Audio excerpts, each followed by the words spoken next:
The stupidest idiot north of Limpopo, south of the Sahara, Omtata, pops out of nowhere,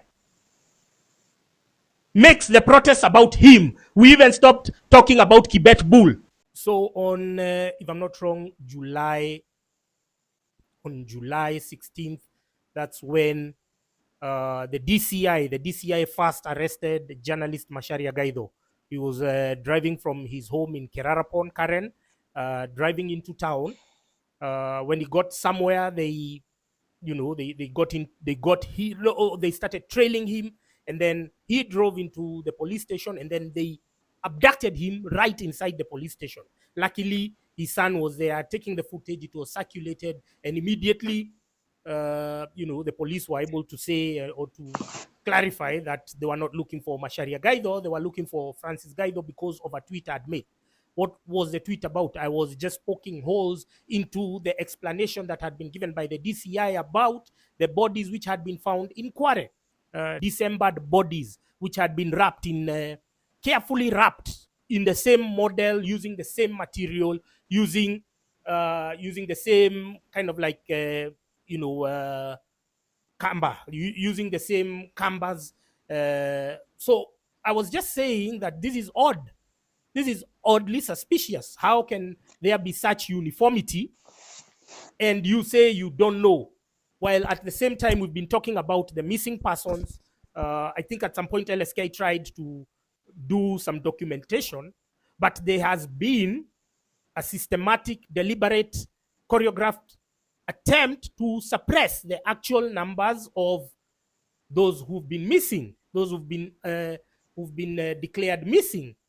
And so the numbers, perhaps, which are being bandied around by the media and the Kenya National Human Rights Commission could not be the actual ones, because we have not even given the relevant agencies the space to pursue the actual tallying.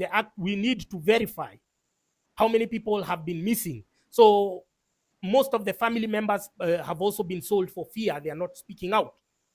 So that's what I was poking holes into. I was like, yo, whatever you're telling us, the character that you're giving us could not have had the whatever, the specialization, could not have had the sophistication to have executed all of that, because it's not easy. Remember, when we were looking about dismembered bodies, there is this journalist, Saudi journalist called Jamal Khashoggi. And Khashoggi had needed, like, I think 8 people to dismember one body. 8 people. And they were huge guys. They dismembered it and then they moved it with paper bags. If you remember those, the investigations and the CCTV footage that was shown at the time. So you're telling me one man did for all those bodies, because from what we are told, they probably even haven't exhausted. They've never exhausted retrieving all the bodies, because even the well-wishers, even the the volunteers who had, undertaken to go down the swamp or to go down the quarry and retrieve the bodies, they started even themselves receiving death threats. So we've never really ascertained the actual numbers of the people who've been missing. So I was poking holes into, and I don't understand which country the DCI people think we are living in. This is Kenya. Kenya is Marwa. Whatever you say should be challenged. It should not be, it cannot be unchallenged. Why shouldn't it be unchallenged? Why, if you're so confident with your investigations, then why are you so concerned? Why are you so threatened about a blogger who is poking holes into your story, which is not making sense, which is not adding up? So, knowing that, I did a tweet, one of the tweets that went viral, and then that's when they started looking for me. Again, so once they got Macharia Gaitho, and then they said it was me when I saw my name in circulation, people started calling me, hey, where are you? Hey, what? And these press releases by DCI, they serve a purpose. They serve a purpose of isolating you from your family, from your friends. When you go somewhere in your local, in whatever, everyone is assuming that you are a criminal. But The good thing is that between then and now, we've had a lot of civic education. Everyone knows who the real criminals are. I'm not a killer. I'm not a murderer. I'm not the one who dumped those bodies in Kware. Had you expended that level of energy, that level of, looking for the actual perpetrators, perhaps you'd be somewhere. But now you're getting bloggers, you're getting people who are using a social media platform called Twitter. So anyway, I presented myself that Wednesday in court. No, I presented myself to DCI. First, I went to Mazingira House on Kiambu Road, and then I was told, no, go to Nairobi area. So we went to Nairobi area with my lawyers. They debriefed me. They took my fingerprints and everything and whatnot. And then the next day, I went to court. We were arraigned. That's the day we were with Ali Noor. I think it was July 17th or 18th, one of those. And so July was one of my worst months because 5 days later, then my mom passed away. She passed away on July 23rd. Yeah, so it became, now that moved from that, started handling my mom's funeral preparation, which was happening. The burial took place on August 1st. And then I had a hearing. I had a hearing on August 7th. Had a hearing for that case, the first mention, on August 7th. So I went for the mention. We were discussing, was pre-trial, I think. That was August 7th, and it was just a day before Nane Nane. I went for my mention, and then I walked out. And then I remember I was with my lawyer. I told my lawyer, those look like fucking cops waiting to arrest me. And then I think she was a bit confused. She did not understand how the game is. But I was telling her, like, those are fucking cops. They are waiting for me. I can tell a cop. I know how fucking cops looks like. I know their posture. I know you. If you come sit next to me, I'll know you are a fucking cop. I don't like sitting next to rats. So, and because of her, then I walked out. Otherwise, I would never have walked out, or I would have done something.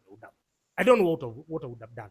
But by the time I was walking out, they're on me like white on rice. They're telling me, hey, twende, nini. I told them, just let me go to my car. I want to take my jacket because I have a feeling I'm going to be sleeping. Because I know you idiots, you're very predictable. So at least they went to my car, they searched it, they did crazy shit. And then now I took my hoodie. And then now that was August 7th, maybe around midday. And then now we drove to Thika. So we drove to Thika to my parents' house. Don't forget, my mom has been laid. Even the flowers were still fresh. This is how heartless these fucking policemen are. They think we are hostile to them. They think we are contemptuous to them. But if you have an experience with police, you'll never like them. You'll never love them. You'll never trust them. I don't know. I don't know what I'd do if I had an incident.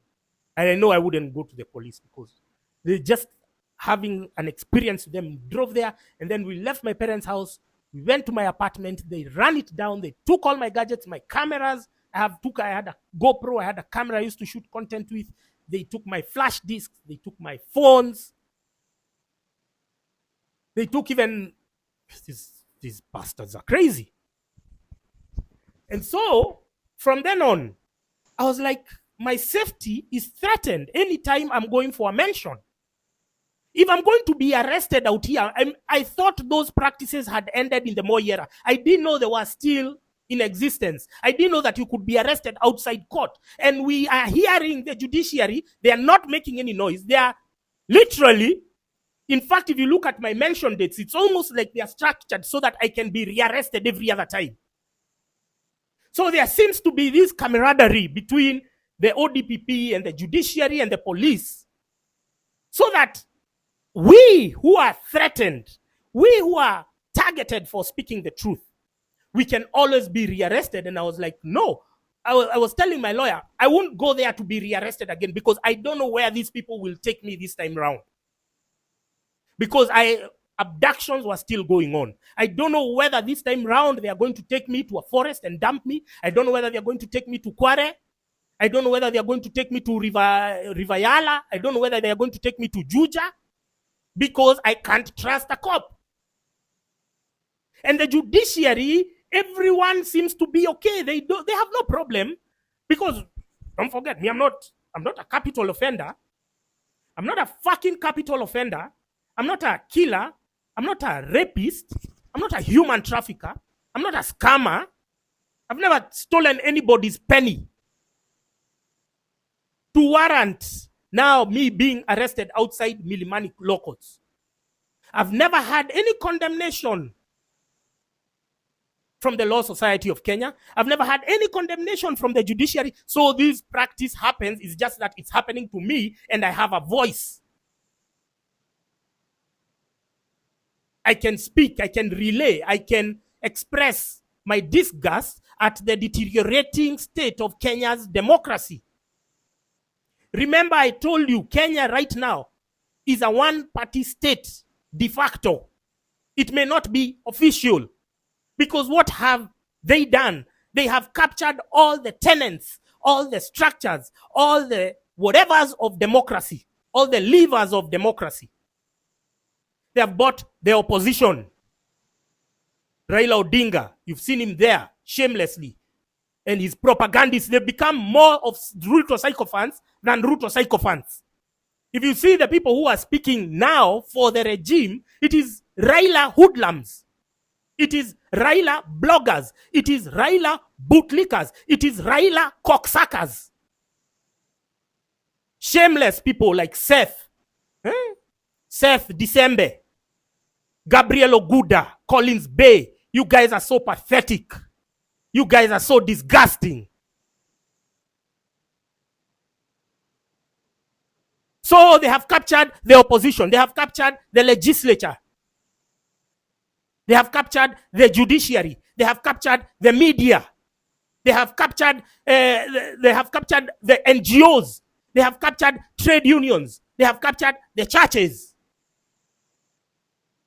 So the last bastion of democracy is social media. And this is why every day they just wake up and just say social media, social media. They use social media to be elected, but suddenly it's a problem. Suddenly now parents are being addressed in condescending language, like angaliani watoto wenyu, because we are committing crimes on social media. No, we are not. We are speaking. We are educating ourselves. We are learning about corruption. We didn't know what corruption is until we started seeing how debt has been used, has been weaponized by past and previous and present regimes. So anyway, that was on Nane Nane. I don't remember the name of the magistrate of Nane Nane, but he was such a gracious old man. I will get his name. But he gave me a free bond of 100,000. And he listened to my story about me being rearrested outside. And I don't know who he is. And he told me, Mr. Gaitho, I have listened to submissions by your lawyer.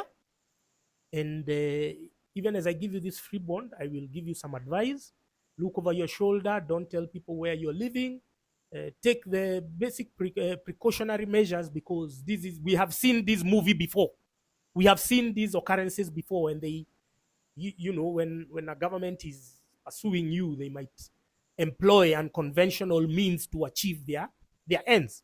I don't know who he was. And ever since he gave me that ruling and that small, pep talk in open court, that is, my cases were removed from his court and taken somewhere else. Don't know whether it's a coincidence or not, but he understood. He was acutely aware that I am being persecuted. So that was Nane Nane on itself. My case was completed by around 1, because the judiciary halls were empty because there was going to be protests. So they were conscious about protests and everything. So They arrested me before, before the protests. Also, that was another coincidence. So yeah, so I was like, I don't want to go to court because these guys, they were already taunting me. They were already telling me in the vehicles, wananiambia, wewe uko na kesi mingi, uko na kesi mingi. Tunaenda tu hivi. They told me they have a big box. So wanaingiza mkono hivi kama the raffle. You've ever seen that raffle? They check tushike ya huyu because there are so many complaints, because you have been making it a big deal to arrest bloggers. So everyone who has an axe to grind, everyone who cannot understand the broader, facilitations of the constitution now thinks, well, we can go to DCI. So they go and file complaints, obviously. So, and all of these are people, all of these are, I only tweet about government officials. I only tweet about people who are paid with our taxes. If you're not paid by my taxes, I don't care about you. I don't give a shit about you. Me, I want the people who are paid by my taxes. Those are the ones I want. Those are the ones I speak about. And if you don't want me to speak about you, it is very simple. Just resign. Leave your fucking job. But you want to squander our taxpayers' money as we look at you, as we clap for you. Who the fuck do you think you are? Who the fuck do you think you are? If you don't want me to tweet about you, then resign. Resign. If you don't want anyone to talk about you, resign, because now you're living off our taxes and you want to imagine that you are there by birthright and that you don't know anyone explanation. You don't know anyone accountability. Come on, man. And because you can be able to get constitutional offices to bend to your whims, now you can flex that power. Now you can abuse your authority to pursue personal vendetta, which is what it has been. It has been a prosecution, a persecution. It has never been a fair trial. There have never been fair trials. So I, faced with the risk of being rearrested outside court, faced with an unresponsive judiciary that did not even want to hear my woes that I was undergoing as being rearrested outside court. They did not even want to hear. Then I said, let me save my life. Let me save my life. My life is important. Don't make court cases to be like as if they are the ones which are prolonging our lives. My life is important. I will choose my life first because I don't know where these guys are going to take me next. So I said I won't be going until the day the magistrates will reconsider. They allow me to appear virtually because they understand the nature of this case. They understand that this case has some hidden hands who are manipulating it, but they didn't want to listen.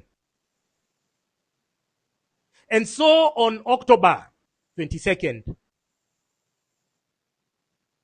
I was in a place where I was staying at the time, and thank you, Cornelius Rono. I've seen your comment, and I just put my Safaricom SIM card for 2 seconds because the vendor I was paying was prompting back to my Safaricom line. For 2 seconds, just putting the SIM card in and removing it. I'm telling you, within 2 hours, there was a lady who had come there. She came pretending to scout. I don't know what. I think she must have coerced the watchman there to give her information and whatnot. The police arrived immediately and the cars were just moonlighting outside. And at around 10 minutes past 7, they pulled up. So they coerced the caretaker to come and knock the door because that was the only way I was going to open. I looked through the people. And then I sensed, because the caretaker was not very warm as he normally is, I sensed that there is something. So they thought that the house was not open and I was opening, but I was getting my padlock and I locked it. So when they opened, they could not feel it. And then they told me, Mr. Gaitho, we are here to take you. I told them, okay, give me a minute, I get ready. They told me, okay. Then I went to my bedroom and then they shouted. One of them shouted at me in Kikuyu. He told me, "Luge kirema odomashi your Twitter." In Kikuyu just says, "Don't tweet." Who is me? Think me I'm somebody to listen to cops. That I put 3 tweets back to back. Back to back. Then the big blogger started retweeting. Thank you very much. Cyprian Yakundi was one of the first to retweet. When I tweeted, all hell broke loose. They started shouting, "Ume tweet." Somebody from headquarters had called them and told them I've tweeted because they were not online. Ume tweet nini, they came with their spanners, within 2 minutes, the door is broken. They got me, put me down. One of them was punching me. And I'm like, nini nimekukosea? Nimekukulia bibi? Nimekula demi yako? These guys, the anger they had, it was not normal. These guys, it's like they go to whoever has sent them. The guy radicalizes them, gives them money and tells them, because they were all angry, they were all on the edge. They were punching me like, "Ja!" And I'm like, Nini, am I a criminal? Am I a thief? Do you punch Didmas Barasa like that? Huh? Do you punch this Ruben Kiborek, the Baringo MP, the one who raped a minor? Did you punch him like that? Why are you so angry at me? What do I owe you? What the fuck is wrong with these cops?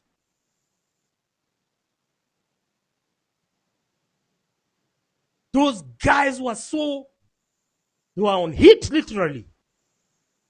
Hey, amka, lala chini, amka. Vaa viatu, sivai viatu. Unatukosea heshima. Mnapewa heshima nyinyi, kwanza mujipe heshima kwanza kabla mpewe muitishe heshima ya watu wengine. Mujipe heshima. So our judiciary now is dispensing court orders which are emboldening these police officers to pull up in a very brutal and violent manner. And that is why all of these abductions have been ongoing, because judiciary have been on the fence.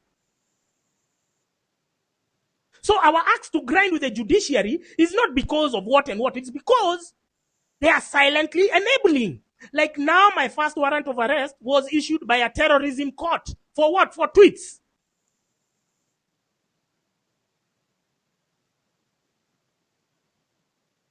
For tweets. This is how your country is sinking day by day. God knows what is happening to the others who don't have a voice, who can't speak like me. And so once you see that DCI tweet, and you are retweeting, and you're laughing, you don't know how. I never thought, if you'd have asked me in May, that I would be dealing with such issues. I've been shooting content all my life. I've been making content. I was the first blogger in Kenya. Before even Akina Alai knew what internet was. I started making my first blog, which was a football blog called kenyafootball.com, in 2003. Ask the sports journalists, they'll tell you. And I've been blogging all my life. And if you asked me that we are going to get to a point where I am standing in front of a magistrate to defend my tweets, Jesus, I would have slapped you and told you this is fiction. This is a story you're cooking on my behalf or something. So, they took me to Kamukunji the next day because I had 2 court cases.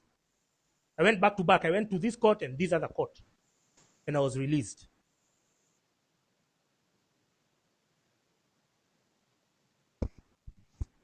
From then on, I've been underground. Because these guys have pulled up on me 3 times. I knew the 4th time is going to be now. Now I'm going to be abducted for real. And I went underground, stopped using Safaricom at all, stopped doing what, stopped anything. Any hint that would direct them to me, I dropped it completely. And it is why we have been telling bloggers to stop bugging us, because we have given you the lowdown, because we have gone through it. When I tell you to drop your Safaricom line, drop it.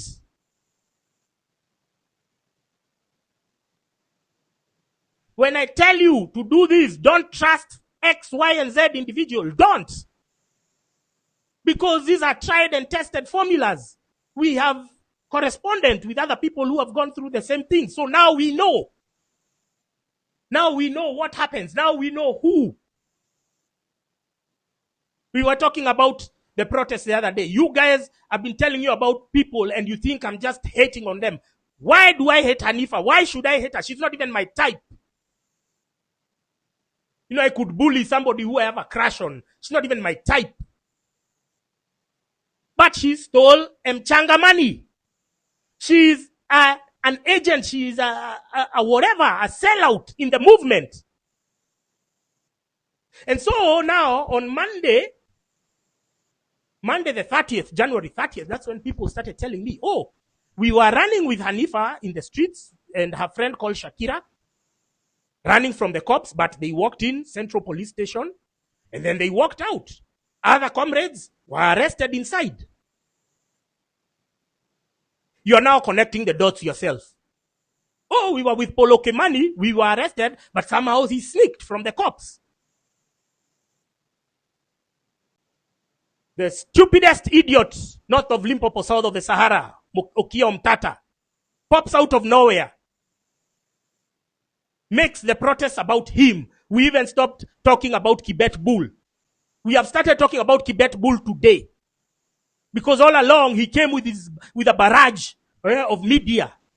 And all of them were just like Omtata. We even forgot about Kibet Bull. Please, Omtata, if you're going to come for the next protest, because all Kenyans are welcome, please leave your fucking media at home.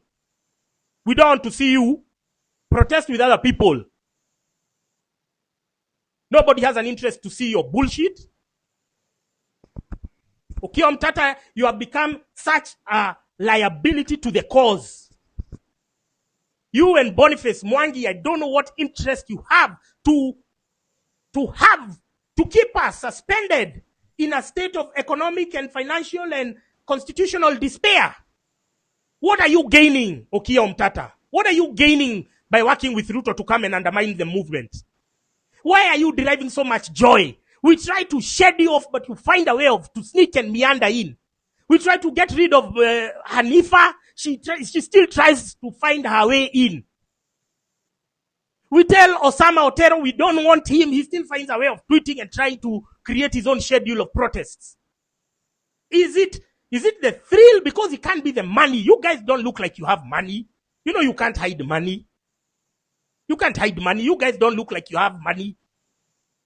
And even if you did, it is your money does not help us, does not help anyone else. So why do you have an interest, Omtata? What the fuck is wrong with you? I'm younger than you and I am questioning you. I have to tell you to use your common sense. Omtata, we don't want you in the protests because you are hijacking and diverting attention from the actual cause. The cause on Monday was Kibet Bull and his comrades. You came there, turned it into a spectacle, turned it about yourself. Now people are coming to see you in the police stations, and then you're following them. And then Morara and Hanifa have this mock cockfight. They are fighting there, pretending they're arguing. All of those are hemorrhaging attention from the protests. So we are asking you, useless pieces of shit. We are asking you, Morara. We are asking you, Hanifa. We are asking you, Omtata. We are asking you, Boniface Mwangi. What the fuck is wrong with you? What benefit do you have when you are undermining the movement? What joy are you deriving?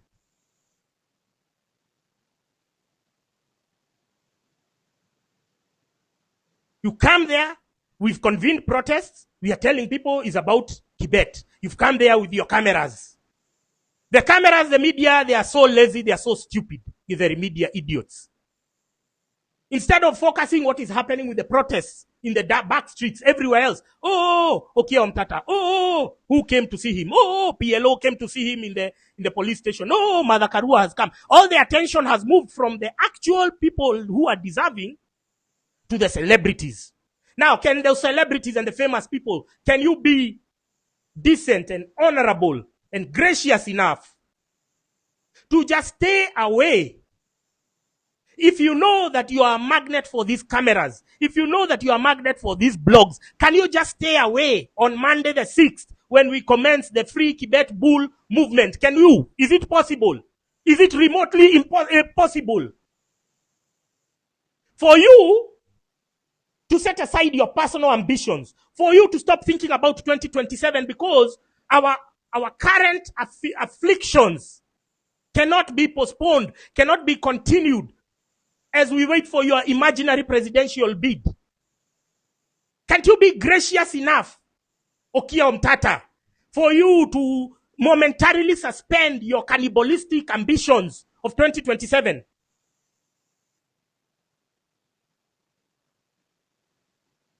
And you say, now is all about Kibet Bull. Now is all about the abducted boys. Now it's not me to come and try and score some few brownie points with the media.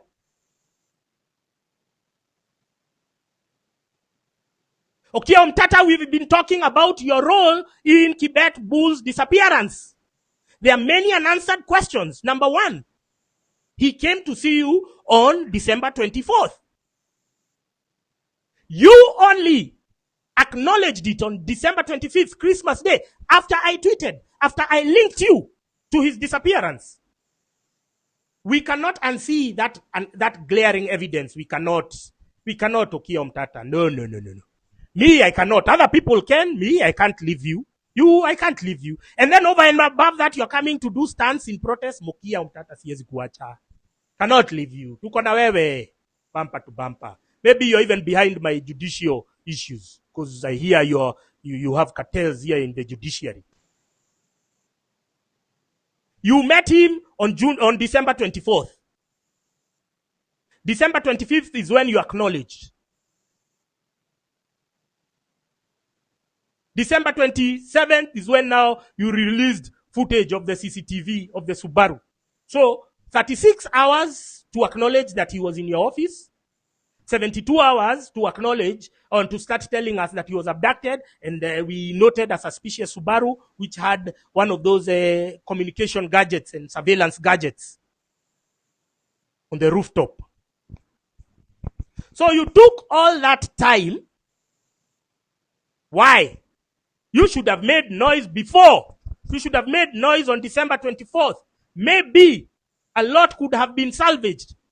Maybe we could have disrupted the people who had ill intentions.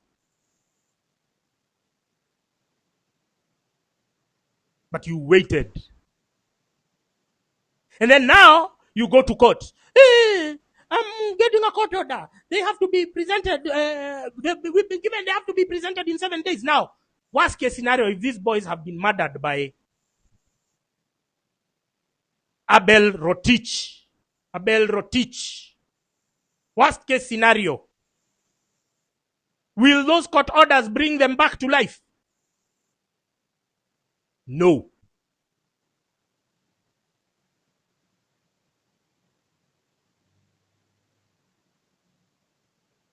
The only problem, the cops have gone ham on me. When I had an arrest warrant, there was one issued in August.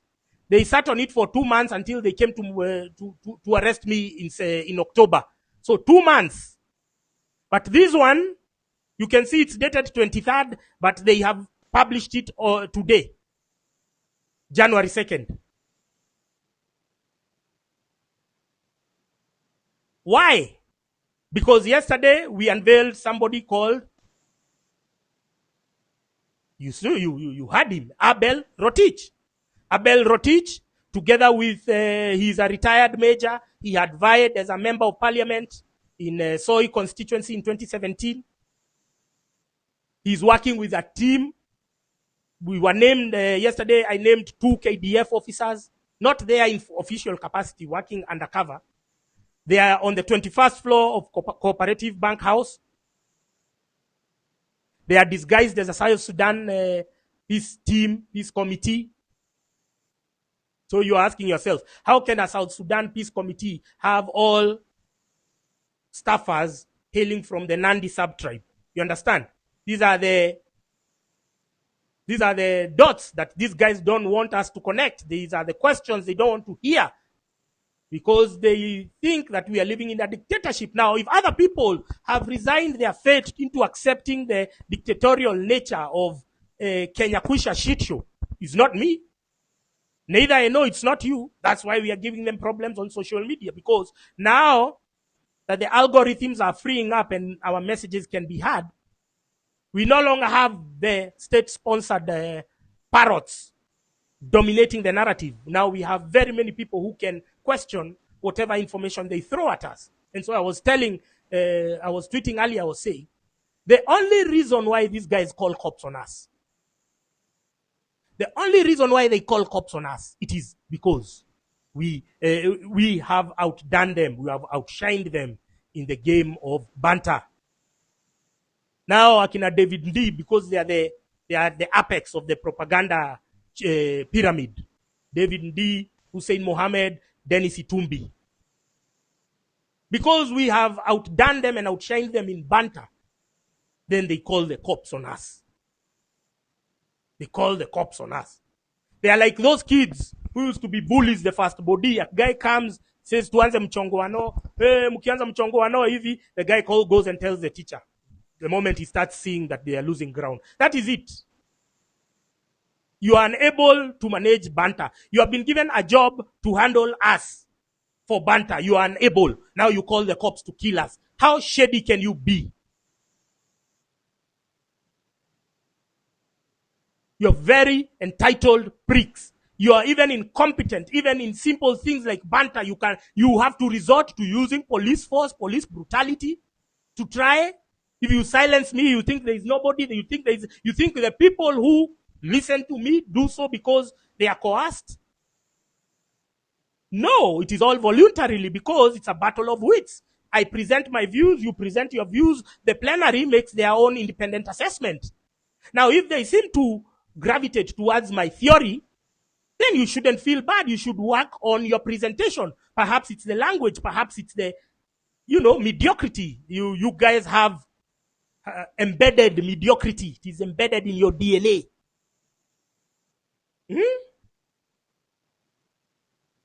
You are the custodians of malfeasance.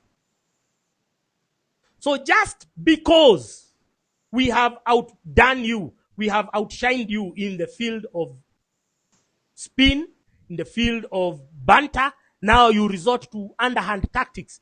Let me tell you, useless pieces of shit, the Kenya Kwisha shit show. I was never an activist. Me, I used to do football. That was my life. Until now, you guys got into office, and then every day it was like insulting our intelligence every day. And so we had to start from scratch. We had to start doing civic education. And we have done it for long. For 2 years. But 2 years, you guys were so busy. You guys were high on life. You guys were traveling, living la vida loca. It was just hood rats, Dubai, everything. Up until June 25th happened, that's when, oh my God, you mean, oh, the people don't love me anymore. The people don't want my stories anymore. That's when you got a shocker. But the civic education started in 2022 when you guys got into office. We've already finished that phase. Everyone now knows. You cannot overturn it. You cannot undo it. Because knowledge and information is power. Once somebody has acquired it, it is difficult for you to return them to where they have been. To the dungeons of darkness and political ambiguity prevalent in the Moi era. So, that one everyone already knows. Everyone already understands where our problem is. That's why when you are trying to push the tribalism narrative, it is not going through, because this thing, 2 years when you guys were just banjukaing, you were just traveling, twende hapa, twende huku. It was just city to city. You guys were barely in Kenya. Ruto was barely in Kenya. Guys were doing civic education. Guys were huko bunge la wananchi. Guys were where? Guys were here, everywhere. Through social media. So you guys last minute when Raila is coming in, now he's turning it into a Kikuyu Luo affair, and then he marshals his propagandists. He sees Gabriel Oguda, he gets Seth Dikembe, you saw him there telling me, I have been in the hallway fighting for your right. Fuck you, Dikembe, what have you? You have never even been to court. You're just a yapper on social media. Huh? You guys have never been even in the streets for ODM protests. You've just been taking credit for other people's work. And so this year has been the year of debunking myths. 2024, sorry. Because for long they had perpetuated the myth that Raila is the only person who can convene maandamano in Kenya. Pole kwako. We even had a useless bastard called Boniface Mwangi and his idiotic cocksucker friend called Osama Otero saying, protests cannot happen in Nairobi without us. Please, our anger cannot be franchised, cannot be conceded to other people. Your anger is not my anger, but we all have our collective vision that we all know how William Ruto has shafted us, has screwed us. You are employed, you know how much your taxes are going to be. They are going to be soaring on the 49% range. The mamambogas, they know. The bodabodas, they know. Everyone knows mahali Ruto amekufinyia. So my anger is not transferable. My anger cannot be postponed, or my pursuit for justice cannot be postponed. I cannot wait for you because you think you are the custodian. You think you are the activist. You're the shit that I have to wait until the day. And so that now we get a culmination of another June 25th moment. And you now, at the touch of a fingertips, you now tell people, go home. Which is what Boniface Mwangi did on June 25th. Go home. And you being cows, you went home. You being the livestock that you are. All you needed to do was to sacrifice another 24 hours. Ruto was gone. But no. That was a tall order. That was too much to ask. My bed is calling. They were coming for you, smoking you out from your homes. You're the right people. I saw you on 31st. You were on the roundabout. Why didn't you march to CBD? You marched to CBD, man.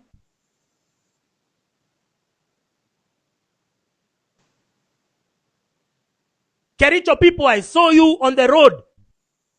Beautiful scenes. I saw Kisii people on the road. I told you, why didn't you march to your governor's house? Why didn't you march to your MP's house? Why, if you know your MP is a bootlicker of Kenya Kusha shit show, you should have marched there. So this model of protesting that Boniface Mwangi has planted in your minds, that you have to protest with a timetable and then beba simu margin a flag. Una beba simu una margin a flag with a fucker who is coming with guns. They're coming with a water cannon. They're coming with tear gas. No! You carry pepper spray. You carry your taser. You carry your knuckle, that chuma unaeka kwa knuckle. So that if a DCI fucker gets you in the streets, you will punch him. There's a young kid I've been sharing his video there. He's been talking about making Molotov cocktails. You should be watching that video. If it was an illegal video, TikTok would have pulled it down. But these are the tools. Because we cannot rely on diplomacy, because we are not dealing with diplomatic people. Are they abducting us diplomatically? Are they stealing money diplomatically? Are they ruining our opportunities and future diplomatically? In fact, they are stealing, they are abducting, they are doing all sorts of things under the sun, and they still have the audacity to, when they get the microphone, to insult us. Over and above, rubbing salt on the wound. And so you think diplomatically we are going to have an amicable resolution? No, it's time to go the militant way. Would Kenya be an independent state if the Mau Mau did not adopt a militant approach? It was Mau Mau's militancy that triggered even calls for independence in other African countries. It had inspired. And those days we didn't have even the radio or the social media and everything, but people would still get the information. So when you go to the streets, your work is not following Okia Omtata, talking his bullshit, singing his nonsensical songs that he's been singing for the past 15 years. Your work is not going to look for Boniface Mwangi where they are. Your work is not going to look for Hanifa. Your work is not going to look for Shakira. Your work is to be in the back streets, not chasing the media there. You want to be seen because you think some donor exists somewhere to give you money. Fuck donor money. Now we need to build our own economic reserves. Ramp up our potential. We can do it. We have the money. We cannot rely on handouts given to activists. So your work is to be in the back streets, engaging police in running battles. And I've told you the citizen to police ratio is so bad that if we have you in downtown, another one there, another, they'll be so stretched. You'll have circled them. You'll have commandeered them to surrender, to lay down their arms, tie their hands, and frog march them. Because they are few. But all of you, if you go to one place, are you crazy? Go to downtown. Engage them in running battles. Light a fire. Block the road so that their cars cannot pass. Set them up for a trap. Once they get into a trap, boom, kaboom. You know what to do. Cocktails. Get the mixologist. Have a mixologist amongst you.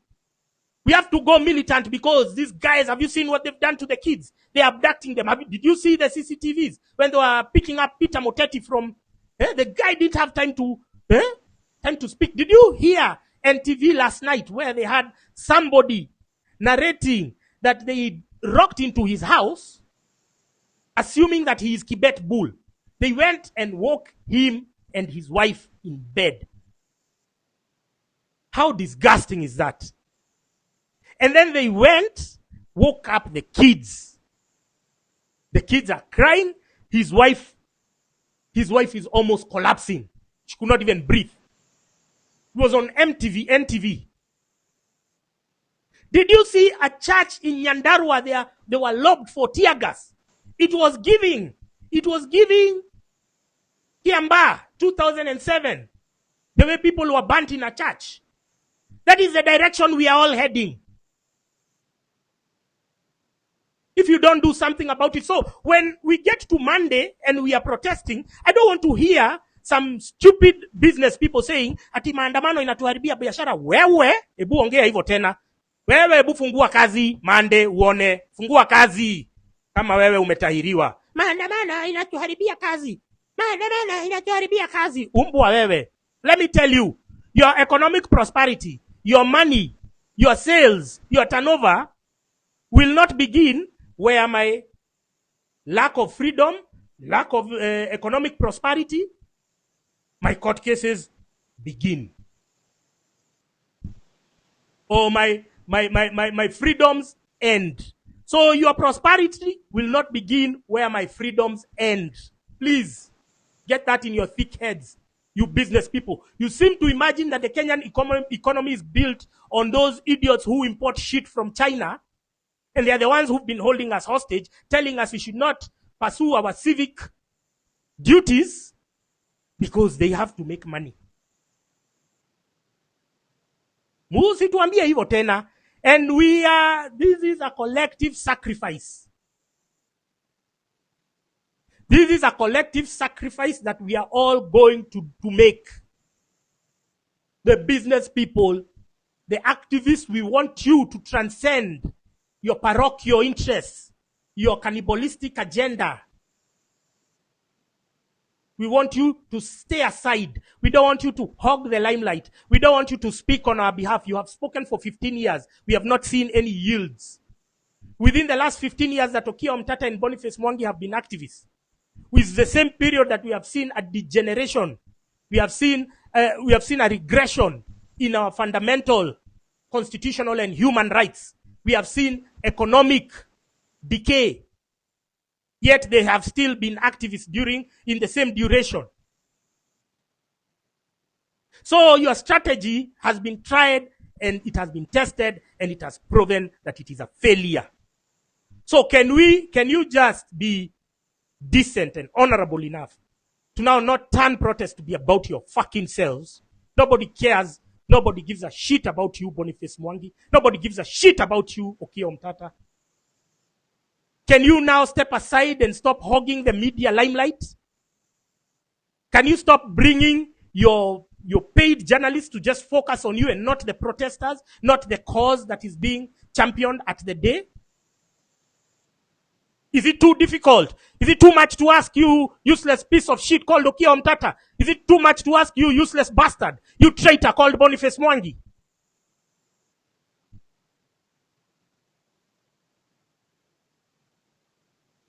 You guys are disgusting. We are trying to map our future and you are thinking how you're going to cash in. You want to turn the protest to be about yourself so that you can make money.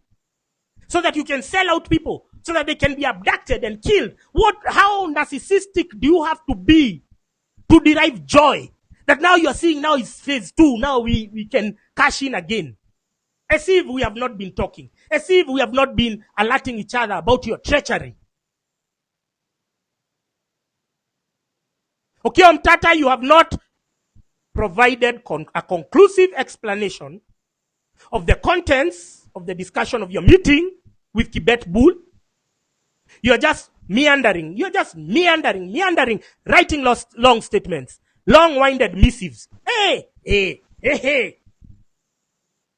Those are called cock and bull stories, Mr. Okiya Omtata. Tell that to the birds. Tell that to the birds. We are here mapping a new future. We are here because we want shared prosperity. What we have is planned poverty. And you are just thinking, what's the best thing I can do? Oh, I want to be the president in 2027. Wait for 2027. Let's postpone our aspirations. Let's postpone our desire for good governance. Let's wait for 2027.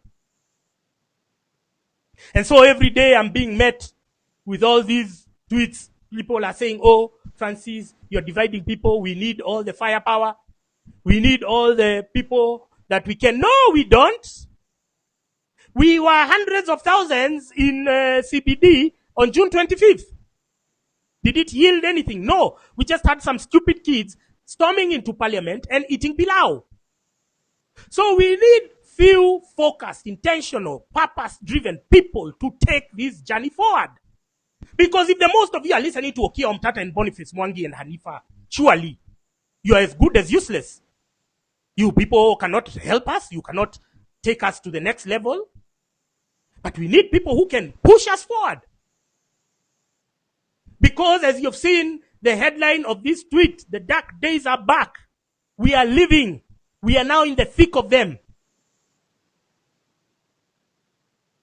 Those days you used to hear more Kenya. It was journalists. It was what? It was the intellectuals. It was creatives who are being pursued and targeted. That is where we are right now. And this sleep has not been instant. It has been gradual. It has been entertained by your media, by your activists, by your who. Until now we have said enough is enough.